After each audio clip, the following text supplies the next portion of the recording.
Welcome to Perspectives in Peds, or PIP for short, your go-to podcast for insights into paediatric practice.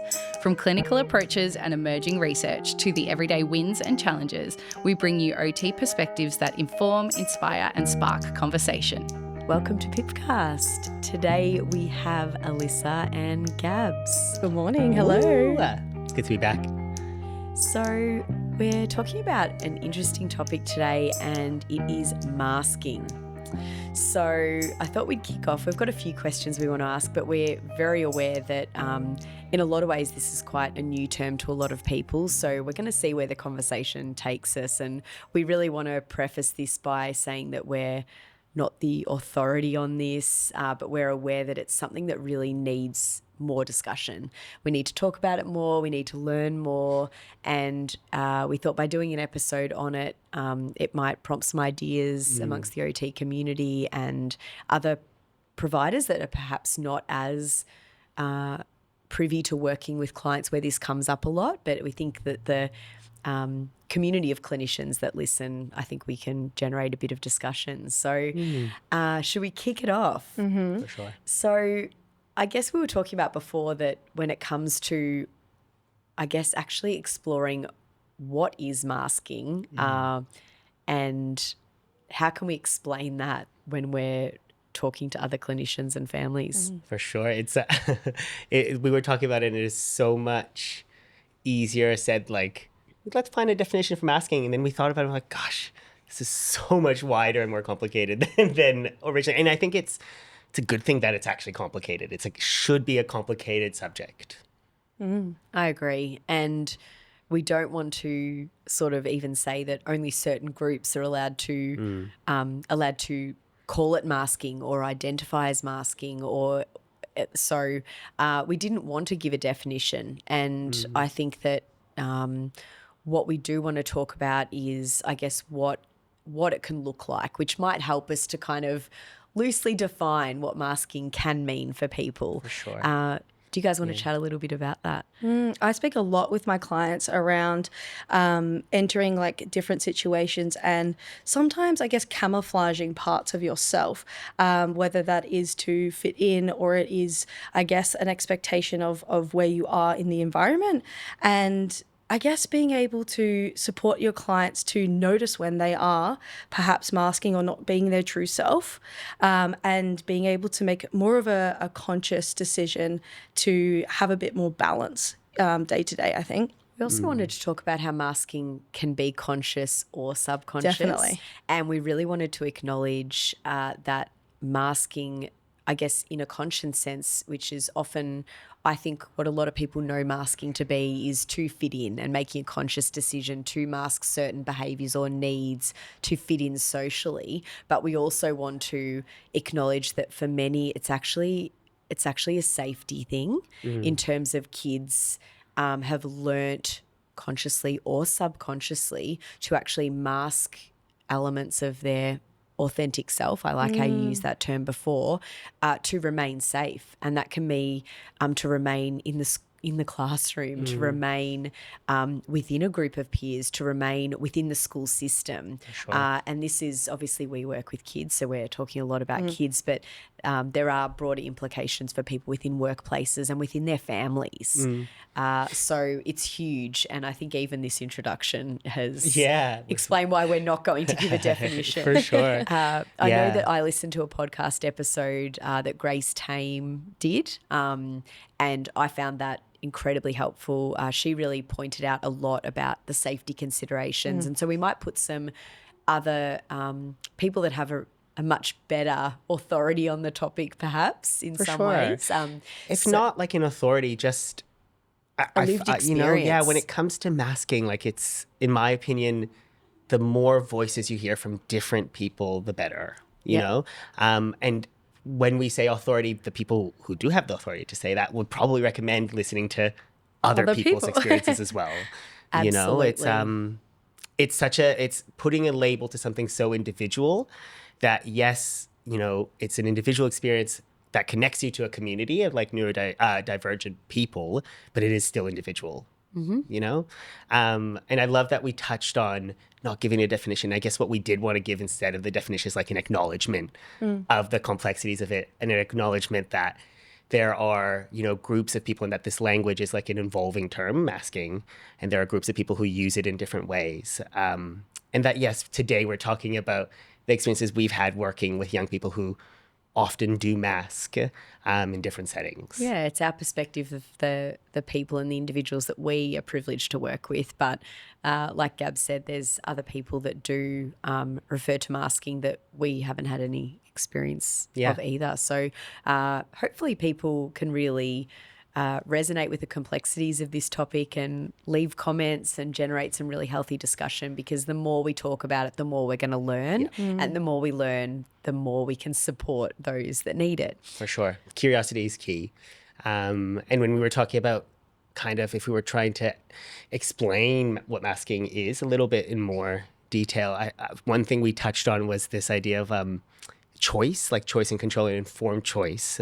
And Jack, I think you mentioned the power of choosing to mask is really the aim of a lot of when we work on masking in our sessions. It's less about getting rid of it altogether, because that's not our position here. Our position is about informed choice, like having young people understand what masking is, to use it to their advantage if they choose to, and to be able to take off that mask if they choose to as well. Yeah. And know the cost of masking often as well, so that they can I guess consider that as well when they are executing said choice. So I guess if we could chat a little bit about why we see within our cohort anyway, why the kids that we see may be masking.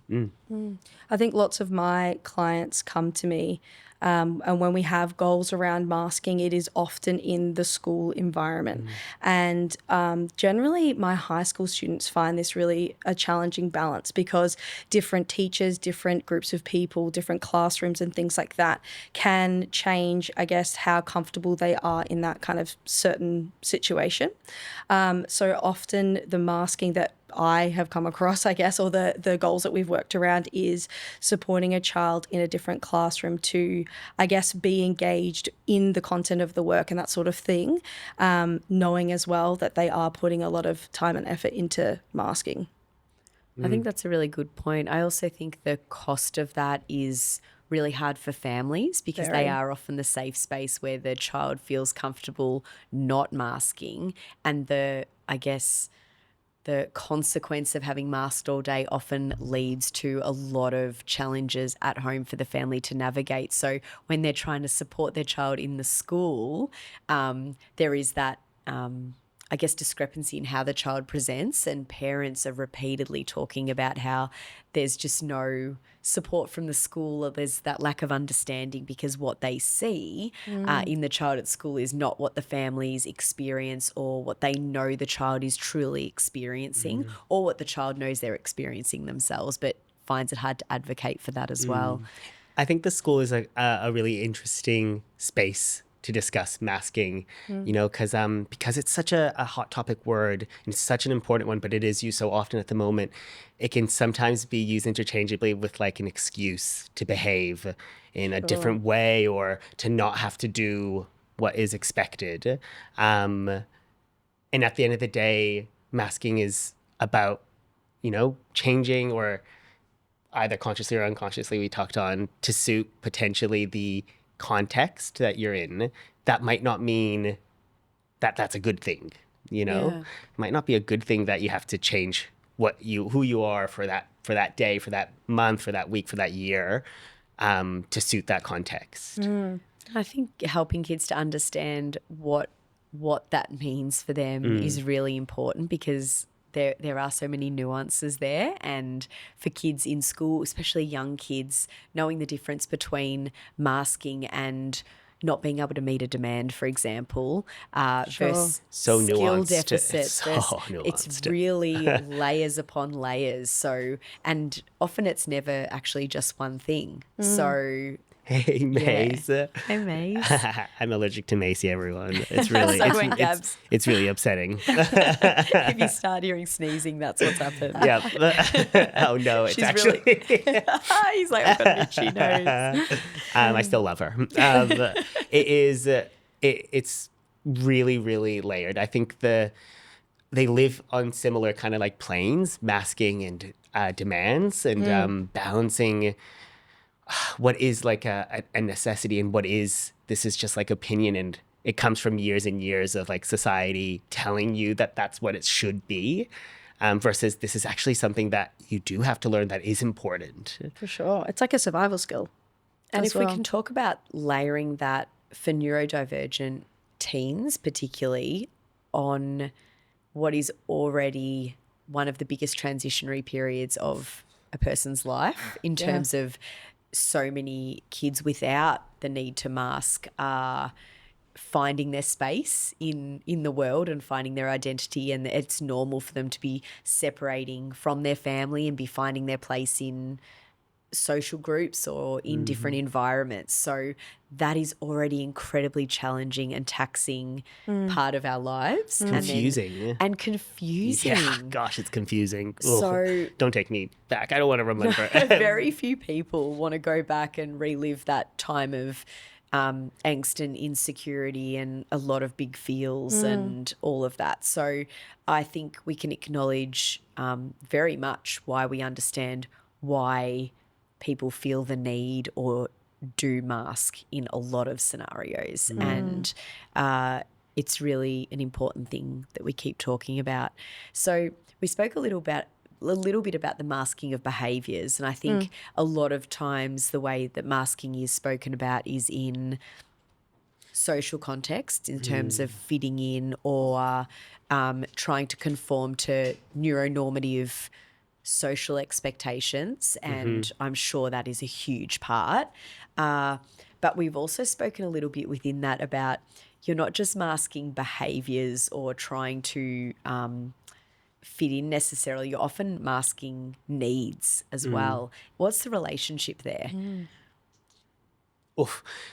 Look, determining what's a need is always going to be really complicated. Ultimately, I think masking, what a tricky one, masking your needs in the moment. We do a lot of work with young people on helping identify what those needs are. It is also important to acknowledge that it shouldn't only come from the young person themselves. This is also about the adults around them to identify that this is something they need and it's not something that, I guess a good way of putting it is it's easy to get mixed up that I might not need it, but another person might need something. That still makes it a need. It doesn't take it away because not everyone needs it. I guess it's that principle of like equity and things like that. Does that make sense? Yeah, it does. Yeah, it's a very deep topic. I think also when it comes to helping young kids that due to safety need fitting in, supports, environment, that, how can I word it? They've always done it. So bringing awareness to how much effort and work that has been, but also doing that sensitively, because like all kinds of therapy that we do, we have to be really sensitive to bringing awareness to something that perhaps people are not aware of, in the same way of, disclosing diagnoses and other things that are about someone and who they are and their core being. It's a really thing to point out and help them to explore even what masking is, and is that potentially something that they are doing in certain circumstances or all circumstances, and how we can empower them to have more choice around that and explore alternatives. And I think you have to be very sensitive, like you're saying, and kind of do it quite gradually. I think parents often come to us with the worry that because they've been masking so much and so often that perhaps that is impacting the way that they view themselves or their understanding of their own, I guess, Identity. Identity, Yeah. exactly right. And I think another thing is the relationships that we are forming when we are masking. Are they going as deep as they potentially could? Like, do we feel as close to our peers as we may be able to if we are always masking and not able to kind of be who we are and kind of show our needs and show our behaviors kind of in an honest way? For sure. And I think it's a good point to touch on, you know, having a young person unmask in your sessions can be incredibly, one, empowering for the therapist, but also we're talking about some of the best therapy and the most effective therapy happening when that unmasking happens. And that unmasking, like Jack touched on, sometimes isn't particularly pretty because it can sometimes come with like this big offload of emotion. Yeah. Almost like taking off like a weighted vest. You're kind of like, there's so much stuff that I was just keeping together. And when I talk about masking with families, I like to think of it that it's less about thriving and less about, you know, doing really well or, you know, fitting in, and almost about getting in there in the first place. It's about being able to be part of that space, like participating. It's the bottom line. Sometimes masking is all about just getting to be there in the first place. When we talk about safety, I think it might be worth even clarifying like the physical safety, the psychological safety, and that masking can provide a young person with elements of each of those. Would you guys agree? Yeah, Yes. I think so. I think as a therapist, I think it's really important to acknowledge also why this topic is so important to us is because as we learn more and talk more and know more, we have to do better as therapists. And as someone who's been a therapist for, I don't even know how long, there's like I've absolutely got it very wrong and continue probably to get it very wrong. And the therapist that I hopefully will be in 5 years will be even better than the one that we are now through these discussions. But we have to acknowledge our role as therapists in potentially having encouraged masking for really a good large point. proportion of our career. That's so huge. true. In terms of therapy, the neurodiversity affirming direction of therapy is needed so much. And I think the more it's brought up, the more it's talked about, the more accountability we have, the more we have to examine ourselves as people and therapists and look back and say, gosh, I think I'm part of the reason why that child masks so much now, potentially because we thought with the knowledge we had at that time that we were doing the best we could by that child. And parents have a lot of that guilt to unpack as well, in that they potentially, supported their child to attend therapies and things that they thought were right, and now have to unpack this idea that potentially that did encourage learning of neurotypical social skills, for example, and now that child is in a space of masking quite heavily, and how we acknowledge that and show accountability and vulnerability as well in examining ourselves as therapists. Yeah, and I feel like there's a lot of effects, like longer term effects of that kind of sustained masking that you were speaking about as well. And that then can, I guess, snowball, and it can kind of present as different things. So being able to be aware of it and support our kids to have almost like unique strategies that they are able to implement to help them to understand when they're masking and when they're not is going to be very important to prevent, I guess, exhaustion and burnout and those sorts of things as well. Yeah. And this is where and I think as OTs, we're particularly well suited for is looking at their like self-care occupations and what it looks like to unmask in ways that still works for them and are safe. That's exactly right. Because unmasking can be incredibly complex and uncomfortable and difficult. And sometimes our job really is about having those honest conversations with the young people about, how can we still achieve that feeling and still achieve that opportunity to unmask, and who do you unmask around? And how can we still ensure that your physical and emotional safety is still in check in those situations? And the safety of those around them. Yeah. And what I love is there's no way we're going to find out that answer by just coming up with something ourselves. This needs to be done with the young person. There's no way we're going to just be like, hey, why don't you try a bubble bath? It needs to be collaborative for it to actually, I would say, like, not even work, but even exist in the first place. The strategies need to come from somewhere.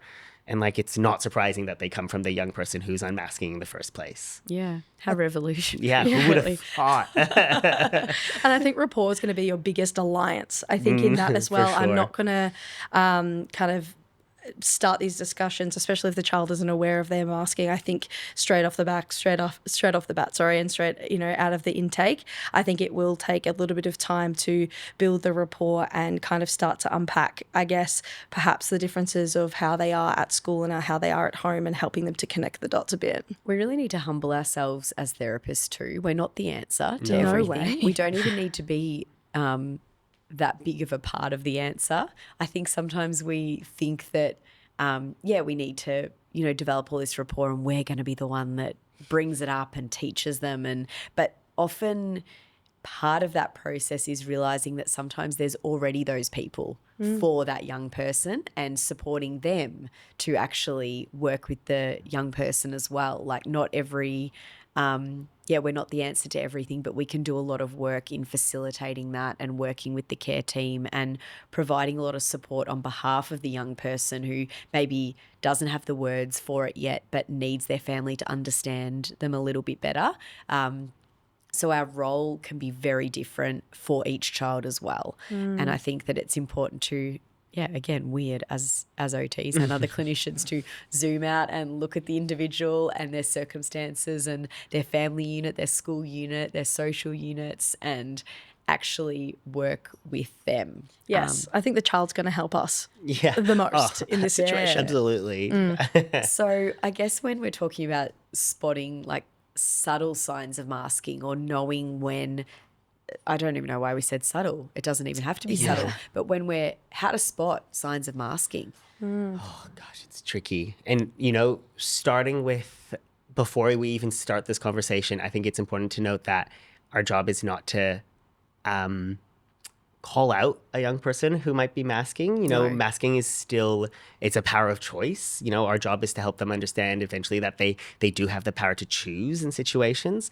In no way are we suggesting that you should go, I think they're masking, and calling them out, especially in public locations. That is still their right to do. Yeah, I think that masking is a very unique experience, and I think it would probably present in a lot of different ways for a lot of different people, depending on the age and the setting and that kind of thing.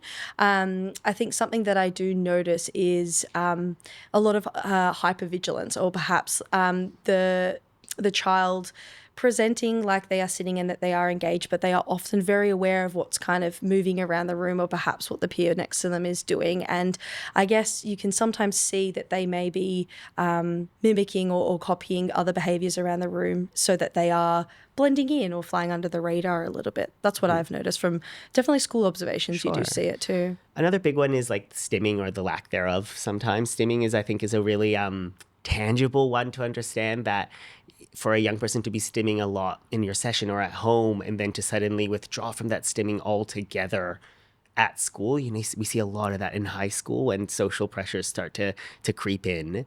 I think that's usually a pretty clear indication of masking, that a need here is potentially not being met.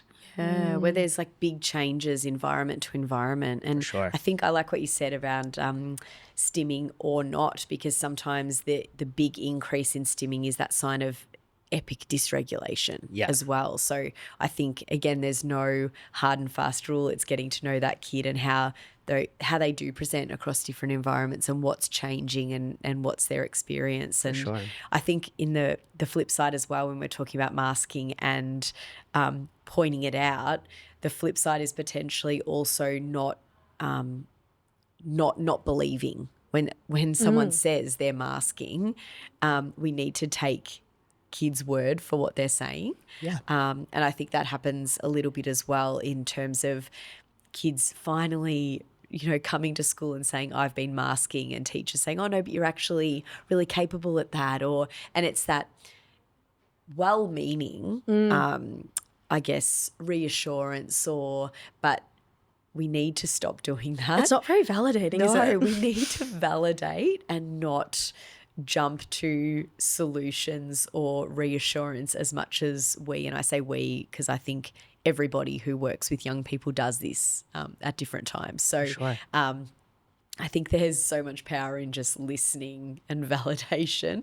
And if that's maybe one, I guess I say strategy loosely, but we were really cautious in listing a whole stack of strategies because we know it's so individual. But there's one thing that we can really do, and that's to listen, observe, and validate. Slow down. And Yeah. slow. Yeah, absolutely. Like create we're space. We're great at that too. Like I'm so good at slow. I cannot slow down for the life of me. Neither can I. I dream about slowing down. And I think that education, that like slowing down, is something that I'm aware of for myself as a therapist, but also helping parents to do the same thing, helping teachers to do the same thing, and kind of getting everybody, on board, I think is really important too. Sure. Yeah. I also encourage a lot of our listeners who feel comfortable, who are, neurodivergent clinicians, because I think there's a really important space in neurodivergent clinicians who do mask and understand masking from like a pretty personal lived experience kind of way.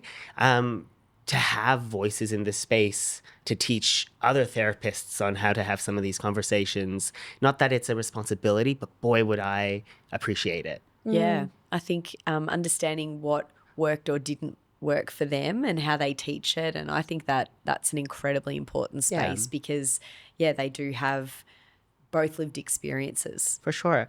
And following along with what the therapist can kind of do, other than listening, the blanket rule is owning up when we might have made a mistake. It's vital for building rapport. It's vital for supporting a client to feel safe, to know that actually last session we spoke about yada, yada. And I thought about it and I actually don't think you need to do that. I actually think I got it wrong and I'm really sorry. Can be incredibly empowering for a client to know that, they can start experimenting with how they want to socialize with you in a way that feels more authentic to them as well. I love that. And I do often, I think we all do it, but we help our students to be in the therapy room and kind of do what they need to do. I feel like I always encourage, it's like if you need to just jump on the trampoline 100% of the session, you're very welcome to do that. If you don't want to look at me or, text me the answers to the questions, you're very welcome to do that as well. So I try to incorporate, in that rapport building process in the therapy kind of sessions, almost like helping them to unmask by giving them such a as open and as safe as of a space as I can. Yeah, I really like that. I think that comes down to not only the language we use, but also like the behaviors we demonstrate. And I think I love what Gabs said about almost like the rupture and repair. And so much of us providing a safe space is building that authentic connection. And that means, to go into circle of security, but we're the hands on the hands for the parents, but we're also, the hands for that child in terms of providing a safe space and being able to, hold space for them, but then acknowledge when we get it wrong, which we will inevitably, and repair that. And I think there's so much safety and comfort for that, and it's very validating, I think, for anybody in all of our relationships. If you think about the people you feel most secure with and the most safe with, they are the people that do that for you. They hold space, they validate, and they acknowledge when they stuff it up. So it's not the opposite, right? It's not the people who have never made mistakes. Isn't that really funny? It's usually the people who've made mistakes and own up to it. Yeah. And you want to be that therapist. You want to be that person for that young person. Yeah. So I guess tips for therapists are around lean into the vulnerability of that, because if you're trying to be the perfect therapist and you're trying to take some textbook approach to supporting a child to unmask and then what that can look for them, we're probably going to miss the mark. I think we need to zoom out much more and really humble ourselves a lot. And I'm a sucker for anyone who's watched any episode with me ever. I'm a sucker for Brene, and I think understanding that vulnerability is doing it knowing that you'll get it wrong at some point is like the perfect definition of this. Like, we're going to get it wrong at some point, and actually getting it wrong is part of it. Yeah. It's not an addition to, it's like part of this experience of understanding masking and what it means for a young person. So what we're really saying is be brave. Yeah. Easier said than done, but be brave. Be brave. Own your mistakes. Learn, listen, chat. Don't be defensive when you're having conversations. And if all of us can go into every therapy space, I think, in any topic, but particularly this one, aiming to have our thoughts on things challenged and changed, I think we're all going to start to do a really good job and hopefully make a lot of change and facilitate a lot of impact, particularly in schools and within family units. For sure. That, role modeling that to the parents, modeling that to school and whoever else, football clubs and teams and sports and swimming classes, it actually puts those adults around that young person's life in a position for us to then work with them. It's almost like you're opening the door to then go, now that we understand masking, now that we understand that this young person needs this, you can do a lot of your OT work then, but not before.